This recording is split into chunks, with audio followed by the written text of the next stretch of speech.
Ladies and gentlemen of the class of '99, wear sunscreen. If I could offer you only one tip for the future, sunscreen would be it. The long-term benefits of sunscreen have been proved by scientists, whereas the rest of my advice has no basis more reliable than my own meandering experience. I will dispense this advice now. Enjoy the power and beauty of your youth. Oh, never mind. You will not understand the power and beauty of your youth until they've faded. But trust me, in 20 years, you'll look back at photos of yourself and recall in a way you can't grasp now how much possibility lay before you and how fabulous you really looked. You are not as fat as you imagine. Don't worry about the future, or worry, but know that worrying is as effective as trying to solve an algebra equation by chewing bubblegum. The real troubles in your life are apt to be things that never crossed your worried mind, the kind that blindsides you at 4 p.m. on some idle Tuesday. Do one thing every day that scares you. Sing. Don't be reckless with other people's hearts. Don't put up with people who are reckless with yours. Floss.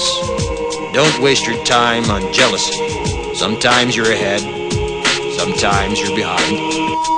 The race is long, and in the end, it's only with yourself. Remember compliments you receive. Forget the insults. If you succeed in doing this, tell me how. Keep your old love letters. Throw away your old bank statements.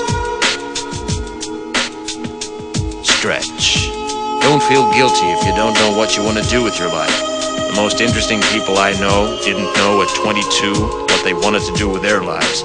Some of the most interesting 40-year-olds I know still don't. Get plenty of calcium. Be kind to your knees. You'll miss them when they're gone. Maybe you'll marry, maybe you won't. Maybe you'll have children, maybe you won't. Maybe you'll divorce at 40. Maybe you'll dance the funky chicken on your 75th wedding anniversary. Whatever you do, don't congratulate yourself too much, or berate yourself either. Your choices are half chance. So are everybody else's.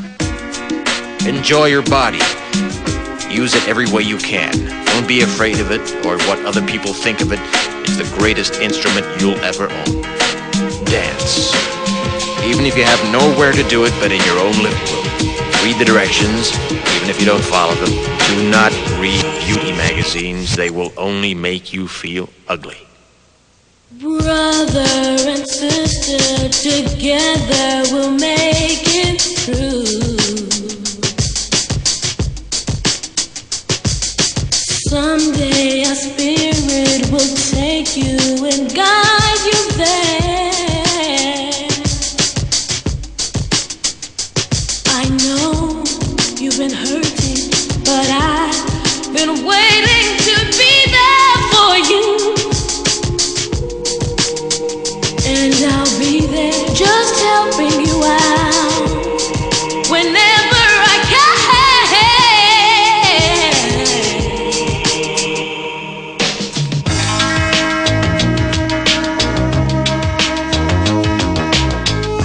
Get to know your parents. You never know when they'll be gone for good. Be nice to your siblings. They're your best link to your past and the people most likely to stick with you in the future. Understand that friends come and go, but with a precious few, you should hold on. Work hard to bridge the gaps in geography and lifestyle, because the older you get, the more you need the people you knew when you were young. Live in New York City once, but leave before it makes you hard. Live in Northern California once, but leave before it makes you soft. Travel. Accept certain inalienable truths. Prices will rise, politicians will philander, you too will get old. And when you do, you'll fantasize that when you were young, prices were reasonable, politicians were noble, and children respected their elders. Respect your elders. Don't expect anyone else to support you. Maybe you have a trust fund, maybe you'll have a wealthy spouse, but you never know when either one might run out. Don't mess too much with your hair, or by the time you're 40, it will look 85. Be careful whose advice you buy, but be patient with those who supply it. Advice is a form of nostalgia. Dispensing it is a way of fishing the past from the disposal, wiping it off, painting over the ugly parts, and recycling it for more than it's worth. But trust me on the sunscreen. Brother